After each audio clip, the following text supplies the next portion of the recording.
Alors, mes chers collègues, donc ce budget culture pour 2018 s'inscrit dans la droite ligne des deux précédents budgets et démontre une nouvelle fois notre volonté de faire de la culture l'une des pierres angulaires de notre stratégie régionale avec la présidente. Il démontre aussi notre conviction que la culture n'est pas une variable d'ajustement, ni un supplément d'âme, et que dans une société fracturée, où les inégalités sociales et territoriales créent de l'exclusion, eh bien la culture est un puissant vecteur d'inclusion, de cohésion sociale et d'identité commune. Dans un contexte de contraintes budgétaires, où la culture est souvent le premier secteur sinistré, eh bien j'ai le plaisir de vous présenter un budget consolidé qui atteint au global, en fonctionnement et en investissement, 93,6 millions d'euros, soit une hausse de 0,6% par rapport à 2017, ce qui représente 10,5 millions d'euros de plus pour les acteurs culturels depuis 2015. Ce budget, mes chers collègues, est la déclinaison de notre stratégie culturelle que nous avions adoptée dès septembre 2016 pour une culture inclusive, itinérante et créative, avec cette ambition de faire de la région Île-de-France la première région en matière de soutien aux talents émergents. Et depuis le vote de cette stratégie, nous sommes passés de la parole aux actes et nous avons adopté en 2017, en l'espace d'un an seulement, pas moins de 8 nouvelles délibérations cadres sur tous les secteurs culturels, avec d'ailleurs, je dois le dire, une très large concertation des professionnels dans chacun des secteurs culturels qui a donné lieu à au moins une cinquantaine de réunions. Avec ce budget, c'est déjà plus de la moitié de l'engagement de campagne d'augmenter de 20% le budget sur la mandature qui est réalisé. Cette hausse continue s'applique à tous les secteurs, le livre et la lecture, le spectacle vivant, le cinéma, l'audiovisuel, les arts plastiques, le patrimoine, comme la jeune création.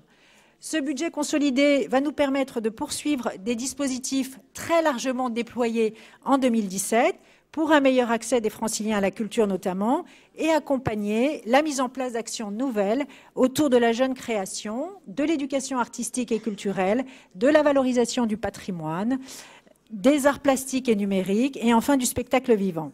S'agissant donc des grandes lignes de ce budget, en investissement tout d'abord, le budget augmente de 0,7%. Il est à 41 millions au lieu de 40,7 millions en 2017. Le soutien à l'investissement culturel demeure à un niveau très élevé avec 15,4 millions pour rénover, créer ou moderniser des médiathèques, cinémas et musées avec un rééquilibrage des aides en grande couronne puisque c'est notre fil rouge. La dotation globale consacrée au patrimoine double en réponse à une très forte demande. Elle passe de 4 millions en 2017 à plus de 9 millions en 2018.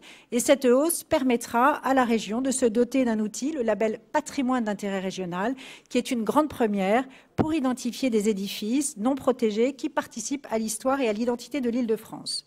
Le budget 2018 se traduit également par l'augmentation des crédits affectés au cinéma et à l'audiovisuel. Sur le fonctionnement, là aussi, on consolide avec une légère hausse de 0,6%. Le budget passe de 52,5 millions d'euros à 52,6 millions d'euros. Priorité aux jeunes talents qui seront aidés à travers un dispositif exceptionnel, le Fonds régional pour les talents émergents, doté d'1,1 million d'euros, conformément, là encore, à une promesse de campagne de la présidente. Deuxième priorité, l'éducation artistique et culturelle, qui est un enjeu de taille pour la région Île-de-France, en termes d'inclusion non seulement, mais aussi d'égalité des chances. Le budget est en hausse de 43%. Par rapport à 2017, il passe de 1,4 à 2 millions d'euros.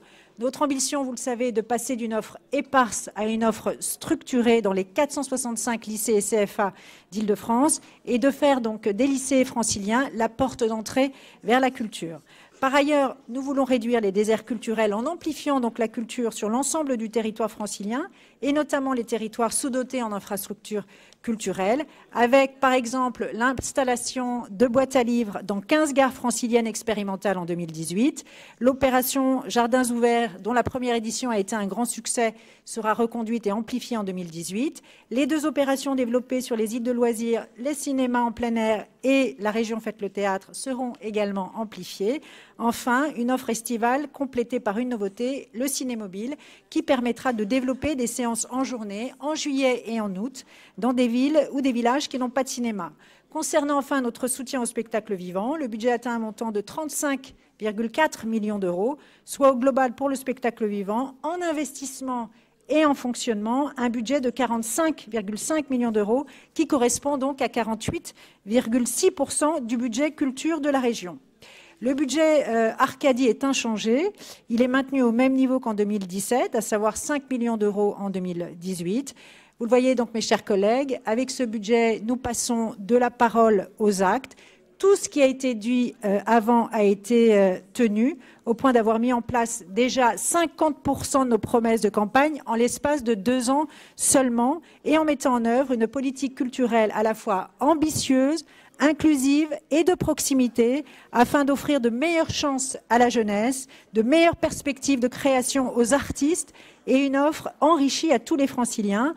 Un budget qui démontre, comme disait Churchill, que là où il y a une volonté, il y a un chemin. Je remercie également les services de leur immense travail pour la préparation de ce budget. Et je vous remercie.